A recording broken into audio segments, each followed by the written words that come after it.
Singapore with me, Wong. Now, in this edition, we go to food courts that can sometimes feel a bit routine, but the new SIT Punggol Campus Food Court offers something different.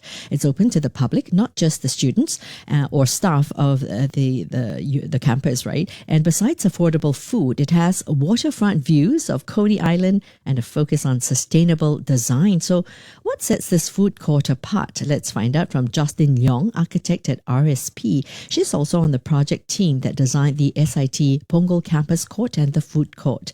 Good to have you with us, Jocelyn.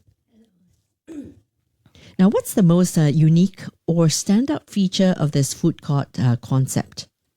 All right. So, the standout thing about this food court, right, is we actually focus more on its sustainability and the user comfort. Yeah, so the food court is actually constructed using the mass engineered timber. So we call it MET, which is a renewable material that's made by layering and bonding woods. So it provides a very good structural strength, and also it's an environmentally friendly option compared to using concrete and steel.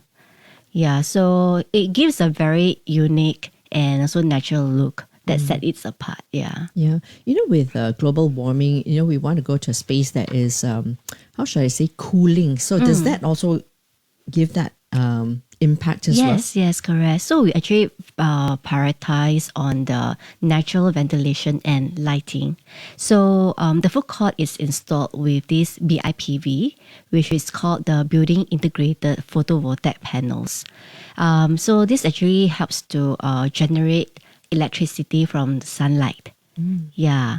So this is different from solar. It is quite similar. So so it actually reduces the carbon footprint. Yeah. And how is this food court then differ from the typical ones we see around Singapore?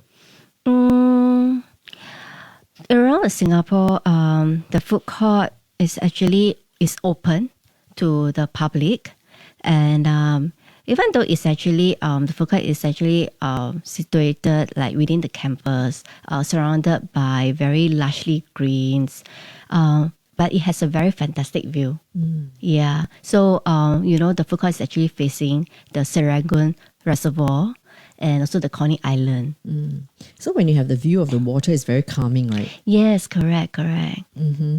And when you designed this particular space, did you come across any kind of challenges at the beginning?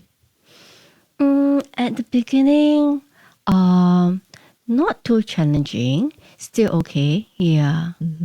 Okay, so for public diners, what can they look forward to here in terms of the food, the atmosphere, and the overall experience? Of course, it's the scenic dining experience. Yeah. Because like in front is the connected park. So there will be, the nature lovers, joggers, cyclists. So it's a very good rest stop for them to, come and enjoy the food. And most importantly is the food is affordable and value for money. Yeah. And it's very accessible to outsiders. That means they don't have to come in. They have to come into the campus. It's very open. So actually there's a ramp and steps that's connected to the connector park. Right. Yeah. Right. So they can just easily access to this food court. Without having to intrude on the other spaces in the campus. Yes, correct. But because the campus is also on the ground level, it's designed to be porous. So that we actually encourage, the visitors, the community, the residents of Punggol, come to this space so that there's this social interaction. It'd be good for families as well. Yes, correct. Over the weekends, the families will be coming, Now with the June holidays, do you see more families? Yes. I actually went to the food court yesterday. Yeah, so I saw a couple of families are there enjoying the food. Okay. So typically, like food courts and campuses, they're usually closed over the weekend. So how about this? This is open. Yes. Because it's open to the public as well. Yes, correct. And what kind of response have you been receiving from visitors so far since the opening? Since the opening, we the campus itself actually received very positive feedback from the students, staffs, and the visitors. So it has like quickly become a very popular spot, appreciated for its diverse food offerings, welcoming environment, and the accessibility. Yeah. And what was your role in designing this food court?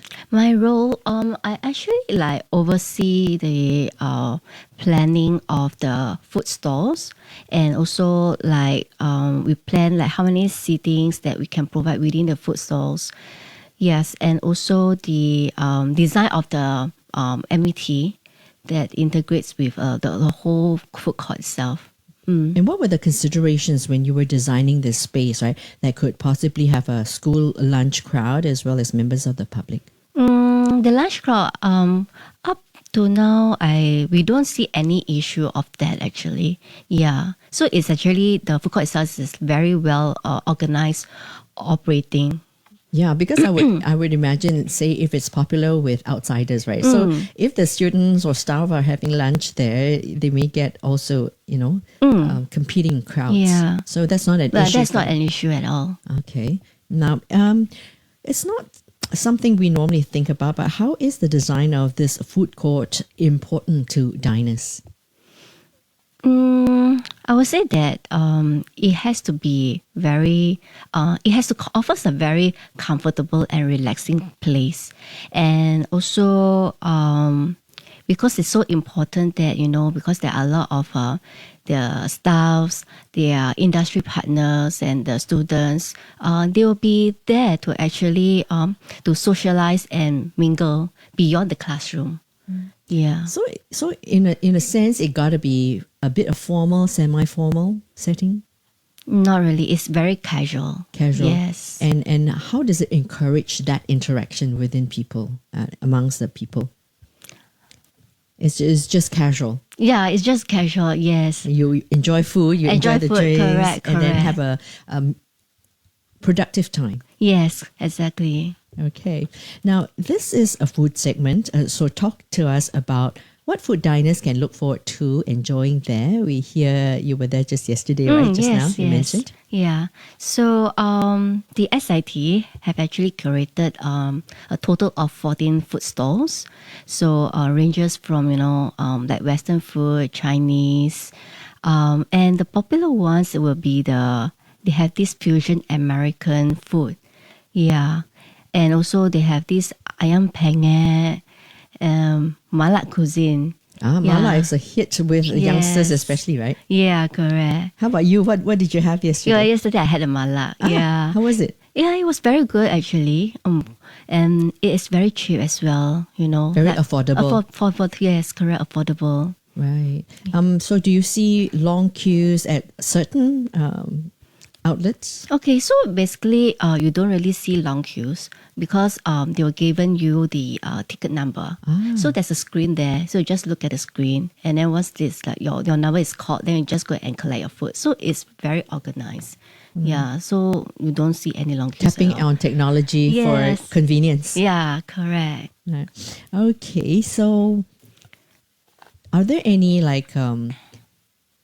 famous brands in the campus in terms of the food offering, or it's just generic?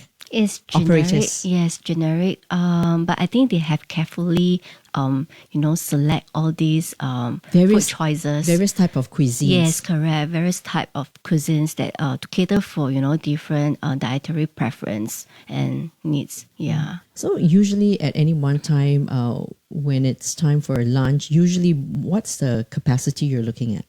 During lunchtime, I think near to actually 90 to 95%. Yeah. Wow. So that'd be quite hard to find a space. You will still be able to find. So far I don't have this issue at all because I always go during the lunchtime. Yes. Okay. So how has having this food court on campus changed things for students and staff? The space has eventually become a very vibrant gathering space for them. Yeah, so it contributes to a more engaging, vibrant, and lively university environment. In the past, a lot of these institutions are very concrete, right? But nowadays, with new campuses, the atmosphere is totally changed and different, right? Yes, correct. And how would you describe Punggol's evolving food scene? What kind of foodie destination is it becoming? Food scene that has becoming Okay. like... When I think of Punggol last time, in the past, people would go there for seafood and stuff, right? So right now, what do you see? Or do you see this place drawing more crowds in? They totally have totally a variety of food choices, I would say. Well, the food choices are nothing so different from what is offered outside, but it's just that people want a maybe new experience that they come. Yeah. Yes. Okay. Well, thank you so much for, giving us a glimpse on this new food haven in Punggol. And I was just speaking with Jocelyn Yong, architect at RSP. She's also on the project team that's designed the SIT Punggol Campus Court and the food court. And the food court at SIT is open daily from 7:30 a.m. to 7:30 p.m. Thanks for joining us today. Okay. Thank you.